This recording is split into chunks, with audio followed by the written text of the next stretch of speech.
Hello and good evening. My name is Sariana LTT and this is my submission of the observation log project. So first I do want to say that I am not a very tech savvy person. I am going to try to record this in one whole video, but if that doesn't work out, I'm going to probably try to crop it and make one whole video to post on YouTube. Second, I live in a very small house with a lot of people, so if you hear people talking, I am sorry. The rooms are really small and close to each other, so you'll probably hear other people talking. So just in advance, I'm sorry about that. So just jumping right in, I wanted to discuss the content of this video. I will talk about the observation log, the things I noticed, and try to correlate them to stuff we learned in the course, and then I'll just talk about like what I thought. And yeah, first thing I do want to say though is that personally I am not disabled. No one in my family is disabled, and I don't know anybody disabled, like personally. So I do want to acknowledge that I am a privileged person, especially since I'm going to be talking about people who are disabled and things that disabled people go through. So yeah, I also wanted to say that this project helped me open my mind up a little bit more and just think more like in depth when it comes to disability, as opposed to just observing that there's a disabled person on the TV. I started to kind of question like, oh, well, is this an actor playing someone who's disabled, or is this person actually disabled? And why is that important? Because, you know, inclusivity, opportunities, representation, stuff like that. So I did enjoy doing this, and I found that it was really easy to actually find observations, so it's pretty cool. Okay, to kind of jump right in, a lot of my examples were kind of like TV, TikTok, media related, because that's where I spend most of my time on. But I actually had two examples that revolved around disability and media. So the first one I feel like is kind of obvious or like common. There's a show called Glee, and one of the main characters is disabled, and he is in a wheelchair for the entirety of the show. And at the same time, for the entirety of the show, that's kind of his whole character. That's what it kind of like revolves around, him being in the wheelchair, as opposed to like able-bodied students going through other teenage problems like relationship issues, cheating, drugs, drinking. His character, like when it was his episode, it was just mainly about him being in the chair. And I feel like this is a common aspect when it comes to disabled characters in media, because the media will make you think like, oh, this is inclusive, but because they like incorporated a disabled character, but then they'll just make the whole character's disability their whole personality and not really like go past that and develop their character arc, you know what I mean? And I think this kind of plays into the crip normativity, which is something we talked about in the first week, I believe, which is kind of like the way society deems disability acceptable, or like certain ways that disabled people are expected to act, I think. And this term references heteronormativity, or things that are deemed normal. And you know, like with heteronormativity, that's like straight, cisgendered, typically white people.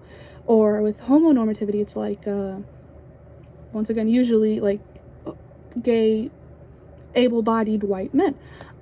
So it's kind of the similar thing here. Let me move to my next part.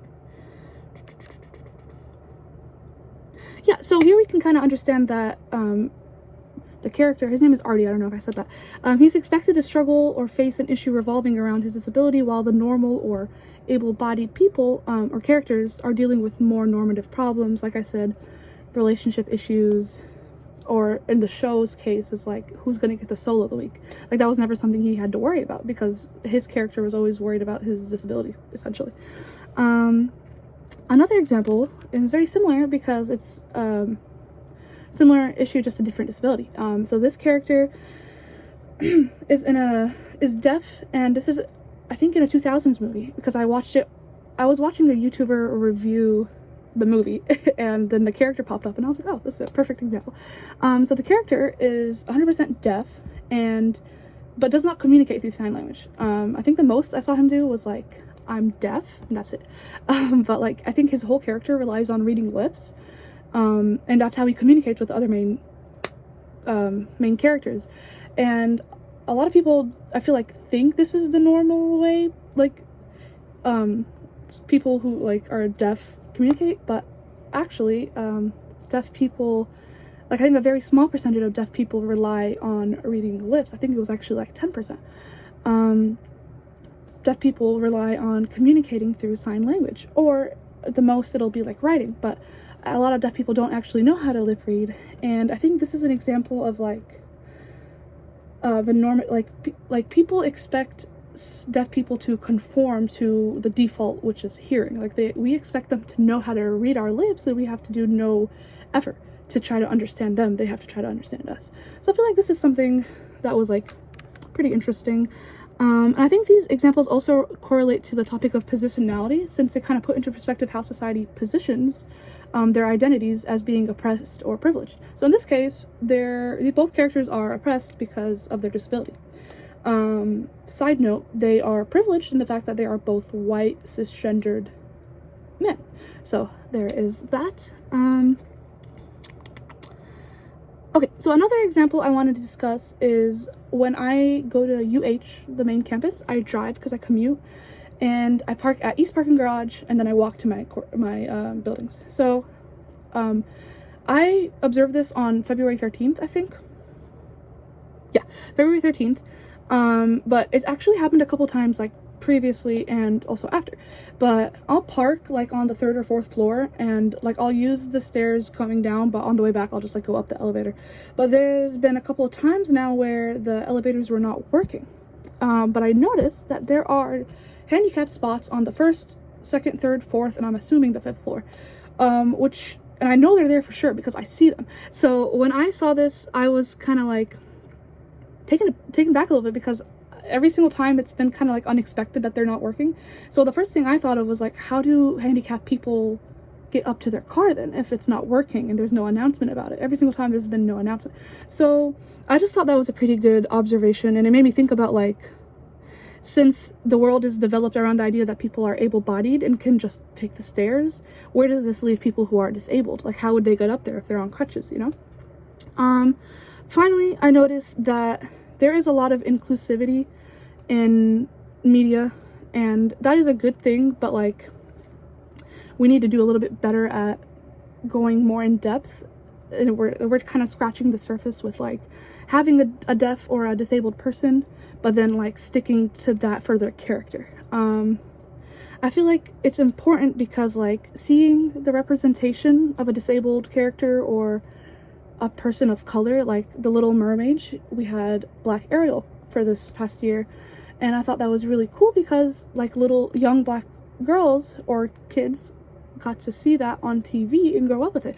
I remember when I first saw a woman, like a brown woman or a woman who wore a hijab, and I thought about my mom. So like, these are important things that we take with us, and I feel like we shouldn't like abandon that or just include it and then stop there. We need to do a little bit better at genuinely discussing topics of like race, disability, and so on. So that is pretty much my video. I wanted to say that I will probably continue to make these observations now, especially even after the project, and I enjoyed making the video and making these observations. So thank you. I hope you enjoy the video.